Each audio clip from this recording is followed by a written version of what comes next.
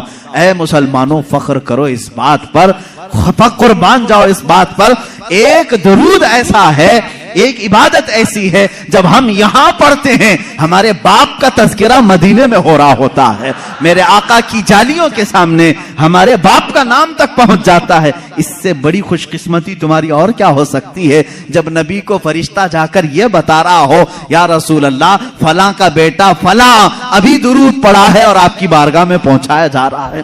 فرشتے پہنچاتے ہیں۔ بعض وہ ہیں حضور فرماتے ہیں جن کے درود کو میں خود سنتا ہوں، بعض وہ ہیں جن کے درود کو میں خود سنتا ہوں، اور بعض وہ ہیں جن کے درود کو اللہ کے ملائکہ فرشتے مجھ تک پہنچایا کرتے ہیں۔ یہ کب تک پہنچاتے ہیں اس کی بھی کوئی لمٹ نہیں، جب تک قیامت نہ آ جائے رسول پاک ہر امتی کی خبر رکھتے ہیں۔ میرے عزیزو یہ عقیدہ کیوں ضروری ہے اب میں آپ کو بتاتا ہوں۔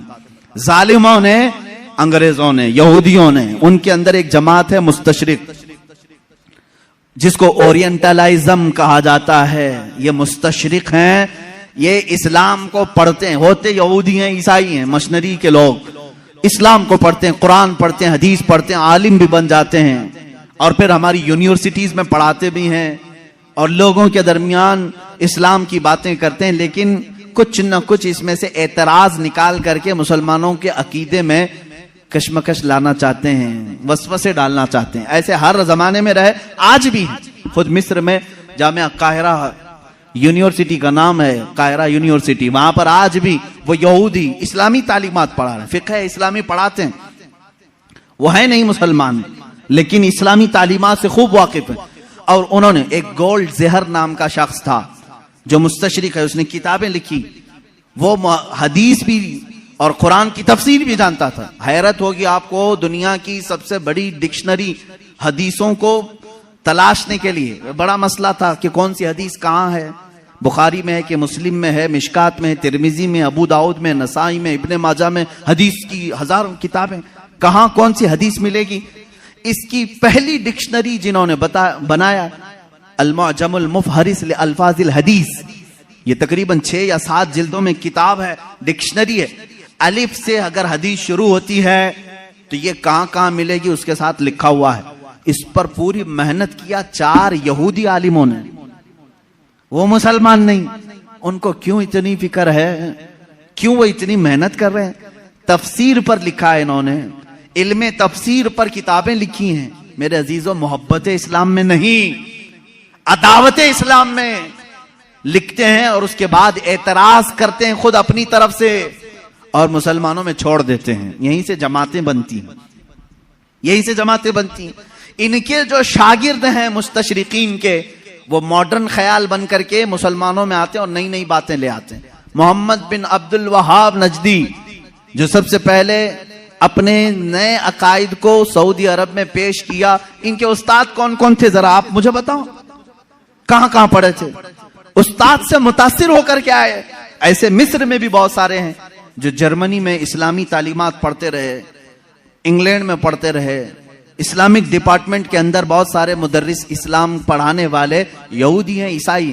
یہ بھی نہیں کہ چھپ کر کے، بلکہ وہ ظاہر بھی ہیں، وہ کہتے بھی ہیں ہم عیسائی ہیں، ہم یہودی ہیں، لیکن اسلام کو ہم پڑھے ہوئے ہیں ایز اے نالج، ایک دراسہ کے طور پر۔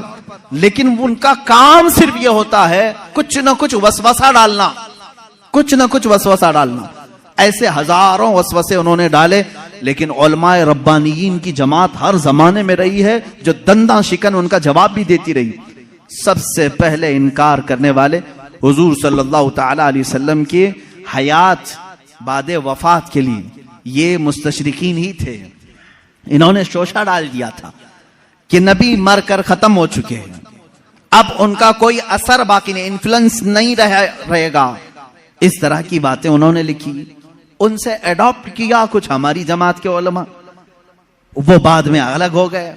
حضور صلی اللہ تعالی علیہ وسلم کے علم کے بارے میں سب سے پہلے یہی مستشرقین یہودیوں اور عیسائیوں نے سوالات چھوڑے۔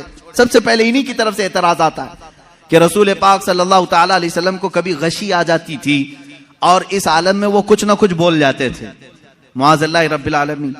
اس طرح کی نازیبا تہمتیں انہوں نے حضور کی ذات پر لگائی اور کہا ان کو اتنا علم نہیں تھا فلاں فلاں چیزوں کا، وہ اچانک بول دیتے اور لگ جاتی کچھ چیزیں. ان سے اڈاپٹ کر کے کچھ علماء آئے. میرے عزیزو، کیوں جانتے ہیں یہ میرے آقا کے علم غیب پر کیوں اس طرح کی باتیں کرتے ہیں؟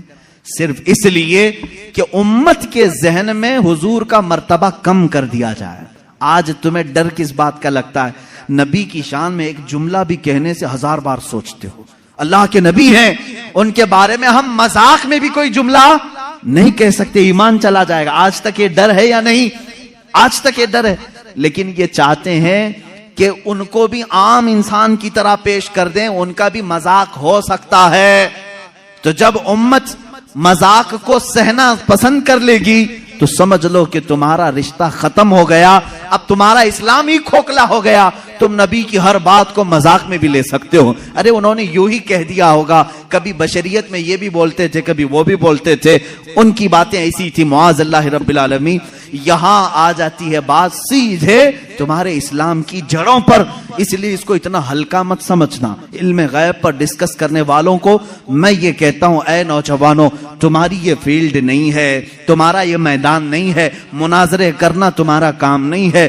بس اتنا تم عقیدہ رکھو، ہم اس مسئلے میں کوئی گفتگو نہیں کرنا چاہتے. میرے رسول کو اتنا علم تھا جتنا میرے مولا نے دیا تھا. رب تعالیٰ جانے کتنا دیا تھا، رسول جانے کی کتنا لیا تھا. بس اس پر تم اپنی گفتگو کو ختم کر دینا. دوسرا، کوئی بھی شیطان تمہارے پاس آئے، میسج کرے، رسول کو اس بات کی خبر نہیں تھی، رسول کو اس بات کی خبر نہیں تھی، تم ہر ایک کے ڈیبیٹ میں مت بیٹھنا. شیطان گفتگو میں لگا کر کے تمہارا ایمان سلب کرنا چاہتا ہے، تمہارے ایمان پر ڈاکہ ڈالنا چاہتا ہے. شروع میں تم ڈیفنس میں جواب دیتے رہو گے، اور جب تھک جاؤ گے تب سوچو کہ میرے بھائی صحیح کہہ رہا ہے سامنے والا، میرے پاس تو کوئی دلیل ہی نہیں، ہمارے علماء کے پاس بھی کوئی دلیل ہی نہیں. امام رازی کے پاس شیطان آ کر کے ان کے خدا کا یقین ان کا متزلزل کر گیا تھا. امام رازی وقت کے بڑے امام ہیں. شیطان ایک بزرگ کی شکل میں آیا اور کہا تم اللہ کو ایک مانتے ہو، کیا دلیل ہے تمہارے پاس؟ انہوں نے دلیل دی. دوسرا، اس نے شیطان کاٹ دیا، کہا یہ تو نہیں ہو سکتا. دوسری انہوں نے دلیل دی، وہ بھی کاٹ دیا. انہوں نے اللہ کے ایک ہونے پر 360 دلیلیں دی. ان کی موت کا وقت قریب تھا، 360 دلیلیں دی. لیکن بعد میں ان کے پیر و مرشد نجم الدین کبریٰ رحمت اللہ تعالی علیہ، ان کی مدد آئی. انہوں نے کہا امام رازی کو، اے رازی، تو اس سے کیوں نہیں کہتا کہ میں اپنے خدا کو بغیر دلیل کے ایک مانتا ہوں؟ بس اتنا کہہ دے اور دامن چھڑا لے. پھر امام رازی نے کہا، ایک وقت ایسا آ گیا تھا رازی کا، وہ سوچنے لگ گئے تھے کہ اللہ ایک ہے بھی کہ نہیں ہے، ایک ہے کہ نہیں ہے. ڈگمگا دیا تھا شیطان. تب پھر پیر و مرشد کی نسبت بھی کام آئی. کہا نہیں، اس بارے میں دلیل ہی نہیں دیتا، میں مانتا ہوں اللہ ایک ہے تو ایک ہے. میں یہی آپ کو آج کہنا چاہوں گا میرے عزیز، تمہارا علم اتنا نہیں کہ ہر شیطان سے مقابلہ کرو، ہر ڈیبیٹ میں تم حصہ لو، یہ تمہاری ذمہ داری نہیں. یہ ڈیبیٹ کرنا، مناظرہ کرنا، یہ علماء، مفتیان کرام، مناظرین اسلام پر چھوڑ دو. اللہ نے اس فیلڈ کے بھی ماہرین پیدا کیے ہیں، اس میدان کے مجاہد بھی پیدا کیے ہیں جو مخالفین کا دانت توڑ کر کے جواب دیتے ہیں. وہ موجود ہیں، وہ ان کی اپنی فیلڈ ہے. لیکن ہر ایرا غیرہ اس میں بازی لے جانے کی کوشش میں کرے گا تو تمہارا گھوڑا کہیں کا کہیں گر جائے گا اور تم شہید بھی ہو جاؤ گے، گر جاؤ گے. اب یہاں پر میرے عزیزو میری نصیحت سن لو. اس طرح کے ڈیبیٹ جب بھی آئیں، میرے رسول کو کتنا علم تھا کتنا نہیں تھا، تب اتنا ہی کہو. میرا تو عقیدہ اتنا ہے، اللہ نے ان کو بے حساب دیا تھا، جتنا اللہ نے دیا تھا اتنا ان کے پاس تھا. یا اللہ جانے کتنا دیا تھا، رسول جانے کتنا لیا تھا. اسی پر اپنی گفتگو ختم کرو. رسول کریم صلی اللہ تعالی علیہ وسلم کے علم غیب پر زیادہ ڈسکس نہ کرو. اس کے بعد انشاءاللہ اور بھی دیگر بحثیں آئیں گی. حضور بشر تھے کہ نور تھے، حضور حاضر ہیں کہ ناظر ہیں کہ نہیں ہیں، حضور وفات کے بعد زندہ ہیں یا نہیں، حضور کو کتنے اختیارات تھے. یہ سب آج کے مسائل جو پھیلائے ہوئے ہیں کتابوں میں انشاءاللہ العزیز ہر ایک پر تھوڑی سی ہی صحیح گفتگو کرنے کی سعادت ضرور حاصل کروں گا. اس لیے کہ ہم نے رسول مانا ہے تو وہ رسول مانا ہے جیسے صدیق اکبر نے مانا تھا. ہم وہ رسول مانتے ہیں اس لیے کہ حضرت صدیق اکبر کا ایمان تو دیکھو. ابو جہل آیا ایک بار کہنے لگا ابو بکر تمہیں معلوم ہے، یہی ایمان ہونا چاہیے آپ کا بھی. ابو بکر صدیق آ رہے تھے کہیں باہر سے، ابو جہل پکڑا، کہا ابو بکر ایک سوال کا جواب دے دو. کہا کیا ہے؟ کہا ایک شخص کہہ رہا ہے کہ کل کی رات وہ مسجد حرم سے بیت المقدس تک گیا تھا، ایک ہی رات میں گیا تھا، اور اس کے بعد پھر واپس لوٹ کر کے بھی آیا. پاسبل ہے؟ ایسا ممکن ہے؟ یہ معراج کا دوسرا دن تھا. حضرت ابو بکر کو ابھی معلوم بھی نہیں تھا، وہ گئے بھی نہیں تھے حضور کے پاس. پہلے ہی ابو جہل ملا خبر دینے کے لیے. تو حضرت ابو بکر نے کہا ایسا کیسا ممکن ہے، ایک رات میں کوئی مسجد حرم سے مسجد اقصی تک جائے؟ پاسبل نہیں ہے، ممکن نہیں. کیونکہ مکہ سے فلسطین کا سفر جو ہے اس زمانے میں 1.5 مہینے کا تھا. ایک رات میں کوئی کیسے جا کے آئے گا؟ اب وہ کہا مار کے ہنسنے لگا، ٹھٹا مار کر کے ہنسنے لگا. اسے یہی تو پوائنٹ چاہیے تھا. ابو جہل نے کہا ابو بکر اتنی بات نہیں، وہ اس سے بھی آگے کی بھی باتیں کہہ رہا ہے، تمہارا کیا خیال ہے؟ حضرت ابو بکر چونک گئے، بتا تو صحیح کون کہہ رہا ہے، کون ہے یہ جو دعویٰ کر رہا ہے؟ ابو جہل نے کہا وہی محمد جس کے پیچھے تم گھومتے ہو صلی اللہ علیہ وسلم. حضرت ابو بکر جلال میں آئے، کہا ہے ابو جہل اگر انہوں نے کہا ہے اس سے بڑی بات بھی تب بھی میں ایمان لاتا ہوں. ہر چیز پاسبل ہے، ہر چیز ممکن ہے. اگر انہوں نے کہا کہ مسجد حرم سے مسجد اقصی تک وہ ایک رات میں جا کر کے آئے تو تم مجھ سے اتنی بات پوچھ رہا ہے کہ ہو سکتا ہے کہ نہیں ہو سکتا؟ اگر رسول کہہ دے کہ ایک آن میں 7 آسمان پر جا کر آیا تب بھی میں تسلیم کروں گا. یہ حضرت ابو بکر پہلے ہی بتائے. اس کے بعد بارگاہ مصطفیٰ میں آئے حضور صلی اللہ تعالی علیہ وسلم کے بعد. ابھی حضور صحابہ کو اپنے سفر کی داستان سنا رہے تھے. حضرت ابو بکر کس سے سن کے آئے تھے؟ ابو جہل سے. لیکن قربان جاؤ میرے مولا کو، میرے مولا نے انہیں جو عطا کیا. حضرت ابو بکر جیسے ہی آئے حضور نے مسکرا کر کے کہا اے ابو بکر جبرائیل آئے تھے اللہ کی طرف سے، تمہارے لیے ایک لقب لے کر کے آئے ہیں. کہا یا رسول اللہ کیا ہے؟ کہتے اللہ نے آج سے ابو بکر کو صدیق کہا ہے. صدیق اس کو کہتے ہیں جو سچائی کی تصدیق کرتا ہے، جو ہر سچی بات کو ایکسپٹ کرتا ہے. حضرت ابو بکر ابھی حضور سے سنے نہیں، دشمن سے سنے ہیں، تب وہ اقرار کر رہے ہیں اے ظالمو تم نے محدثین سے سنا ہے، اولیاء کاملین سے سنا ہے، صحابہ تابعین سے سنا ہے کہ رسول کیا کیا جانتے تھے، پھر بھی انکار کر رہے ہو. حضرت ابو بکر نے ابو جہل سے سن کر کے بھی انکار نہیں کیا. الحمدللہ ہم صدیقی ایمان رکھتے ہیں کہ ہم نے اپنے اولیاء کاملین کی زبان سے سنا کہ رسول ما کانا وما یکون کی خبر رکھتے ہیں. ہمارا عقیدہ بھی یہی ہے کہ رسول ما کانا وما یکون کی خبر رکھتے ہیں. وہ اولین کے بھی آقا ہیں، وہ آخرین کے بھی آقا ہیں. وہی ہے یاسین، وہی ہے طٰہٰ، وہی ہے فرقان، وہی ہے اول، وہی ہے آخر. میرے آقا کی ذات پر یہ ساری چیزیں منتہا ہیں. اللہ رب العزت ہمیں اہل سنت و جماعت کے سچے مذہب پر قائم و دائم رکھے. مولا تعالی ہمیں اسی عقیدے کے ساتھ اس دنیا سے رخصت فرمائے. اے مولا ہمارا جنازہ اہل سنت و جماعت پر اٹھا. جب رسول کریم صلی اللہ علیہ وسلم کی بارگاہ میں پہنچیں تو ہمیں شرمندہ اور ذلیل و رسوا ہونے سے محفوظ فرما. وآخر دعوانا الحمدللہ رب العالمین.